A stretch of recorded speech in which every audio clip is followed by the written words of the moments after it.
Okay, we're moving on to question 8. And it says, according to figure 3. All right, so I'm going to keep on with this step-by-step system. According to figure 3, so that's step 1. We have to find figure 3. Clasts and matrix particles having diameters greater than or equal to 0.5 millimeters. That's step 2. I have to find them. I don't know where they are, but I have to find them. So that's step 2. We've got step 1, step 2. Made up approximately what percent of the total mass of the combined samples? And there you go, that's step 3.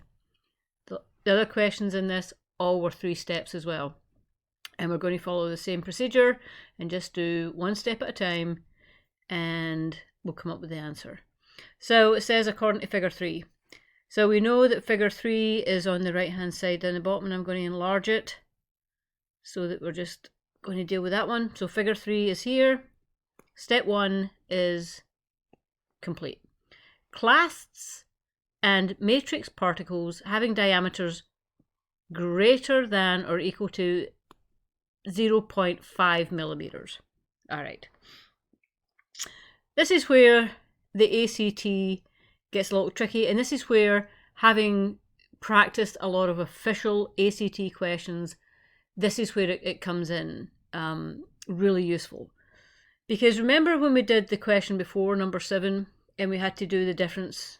I'm going to go over to the left hand side, the green side, and we had the difference between 4 and 2 and 2 and 1, and we saw 4's here, 2's here, 1. See, this is actually going down in numbers. It starts at 64 and it ends up at like 0.004. Probably in any school that you've ever done, the x-axis goes up, right? The x-axis starts at 0 and it goes up. And this is the ACT doing what the ACT does, and it starts, this one goes down. It starts at 64, the left-hand side is large, and then it's going, this is going down. And that's what they're trying to do here, is catch you in that of, oh, okay, you know, it's the x-axis, it's going up, so I'm in a rush and I'm going to just, you know, find whatever number it is and actually get it backwards. And I'll show you what I mean.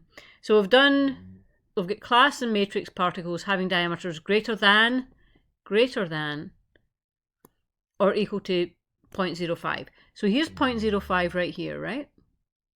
Now, if you were doing the whole, oh, it's the x-axis and it must be getting bigger, you would go this way. You'd be like, oh, okay, so I've got 0.05 and I must be looking at the value going this way.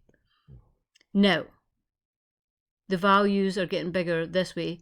0.5 or bigger is going to the left, which is absolutely against probably every fibre of your being, but it's going the opposite direction.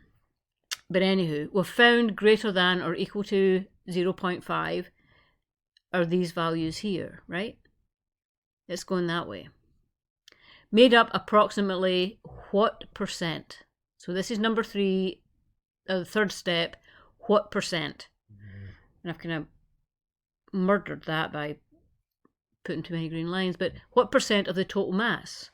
All right, so we've got 0.5 and we go up and we see that it's at 63, 64, it's about 60 something. So it's there. And that would be answer H.